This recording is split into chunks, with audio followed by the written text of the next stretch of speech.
Assalamualaikum warahmatullahi wabarakatuh. Perkenalkan, saya Astriana Rodianingsih, Prodi Manajemen Pendidikan Islam, kelas MPI 2A.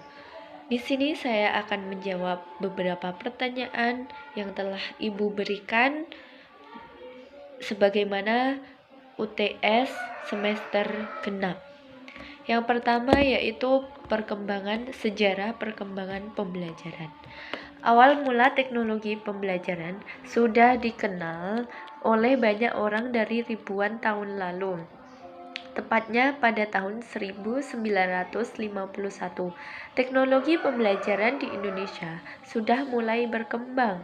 Teknologi pembelajaran yang awalnya dicarikan sebagai salah satu cara yang digunakan untuk mencari permasalahan yang ada di dalam pendidikan beserta mencari solusi yang cukup tepat untuk menyelesaikan.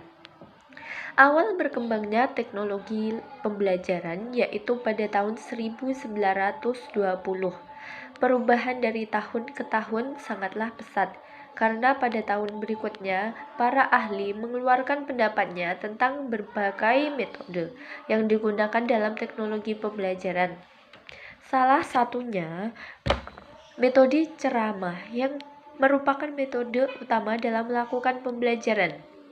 Guru diharuskan untuk lebih aktif dalam memberikan suatu materi.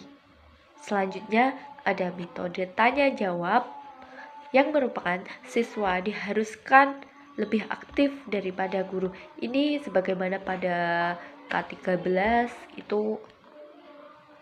Pada metode ini, guru hanya sebagai fasilitator untuk menjawab pertanyaan dari siswa. Nah, berarti hal itu yang aktif harus siswanya. Kemudian yang terakhir, terdapat metode penugasan yang merupakan kumpulan soal yang diberikan guru kepada siswa. Pada metode tersebut, guru memanfaatkan sebagai pengambilan nilai terhadap setiap siswa. Tahun 1950 sampai dengan 1995 terdapat pembaharuan dalam teknologi pembelajaran. Salah satunya dengan adanya kemunculan komputer dalam pembelajaran. Pertama kalinya komputer digunakan dalam bidang pendidikan pada tahun 1980.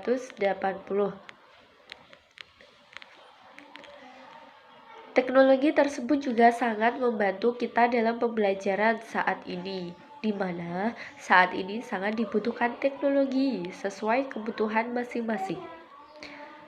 Contohnya pada zaman sekarang ini terdapat pembelajaran jarak jauh yang mana mengharuskan semua dari kalangan siswa maupun guru harus bisa mengaplikasikan teknologi. Jadi, tugas guru hanya memberi tugas lewat email atau biasanya itu kalau sekarang itu e-learning, dan sebaliknya tugas dari guru yang diberikan siswa tadi, jawaban siswa juga diberikan guru tanpa harus bertatap muka. Dan jawaban yang kedua yaitu landasan teknologi pembelajaran. Di sini ada 3 landasan. Yang pertama ada landasan filosofis. Pendidikan teknologi memandang dunia sebagai suatu materi yang terikat oleh hukum-hukum sebab akibat. Setiap kemungkinan adanya kekuatan spiritual yang tidak bisa dibuktikan tidak perlu dipertimbangkan, tidak perlu dipikirkan atau dianalisis. Dan yang kedua ada landasan sosiologis. Dalam hubungan ini, Wilbur Schalaram menjabarkan pengertian umum komunikasi itu ke dalam 3 kategori pokok, yaitu 1. Encoder, yaitu komunikator. Kedua, signal atau sinyal, yaitu pesan berita atau pernyataan tertentu yang ditujukan kepada dan diterima oleh seseorang atau kelompok orang menerima. Ketiga, recorder, yaitu komunikasi yang dalam konteks pendidikan adalah siswa yang menerima pesan tertentu. Dan yang ketiga, landasan psikologis.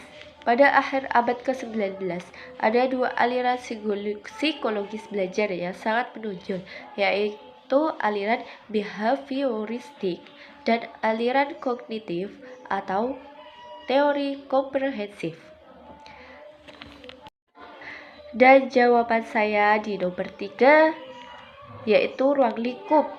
Untuk menerapkan teknologi pendidikan ini memiliki beberapa ruang lingkup atau kawasan yang terbagi menjadi 5 bagian, yaitu 1. Perancang proses dan sumber belajar, di mana lingkup pekerjaannya meliputi perancangan sistem pembelajaran, desain pesan, strategi pembelajaran, dan karakteristik belajar. Ruang lingkup yang kedua, pengembangan proses dan sumber belajar, di mana lingkup pekerjaannya meliputi pengembangan teknologi cetak, teknologi audiovisual, teknologi berbasis komputer, teknologi terpadu. Dan yang ketiga, pemanfaatan atau penggunaan proses dan sumber belajar, di mana lingkup pekerjaannya meliputi pemanfaatan media pembelajaran, difusi inovasi pendidikan, implementasi dan institusionalisasi, serta penerapan kebijakan dan regulasi pendidikan.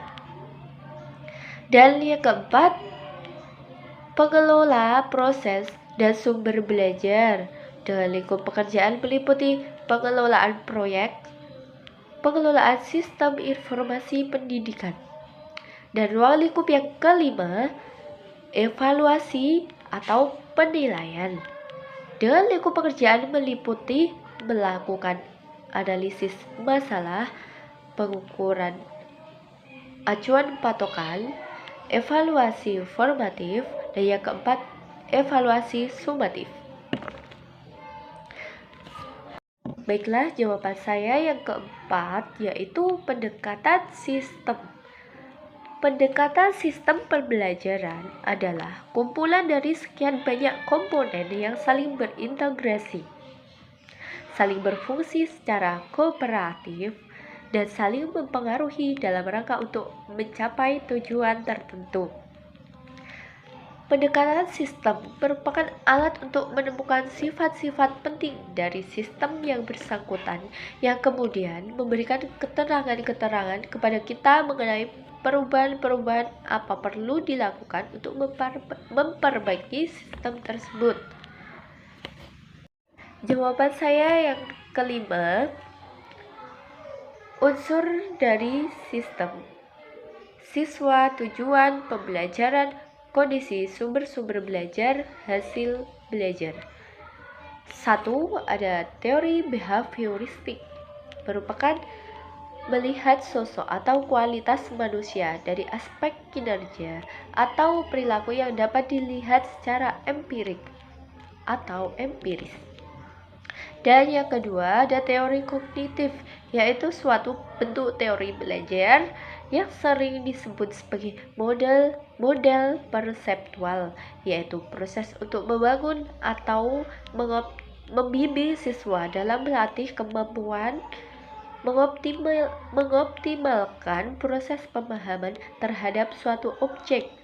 Yang ketiga, ada teori konstruktivisme, merupakan proses membangun pengetahuan melalui pengalaman konkret. Di sini guru hanya berperan sebagai fasilitator, sehingga siswa harus berperan aktif.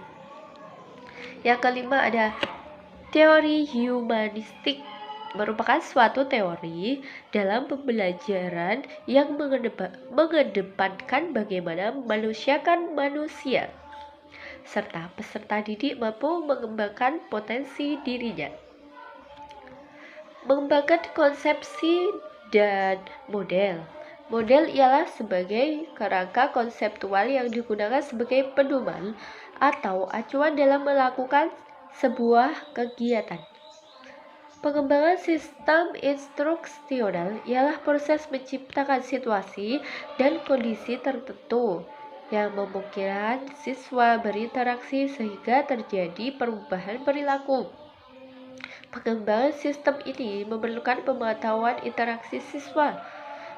Model pengembangan PPSI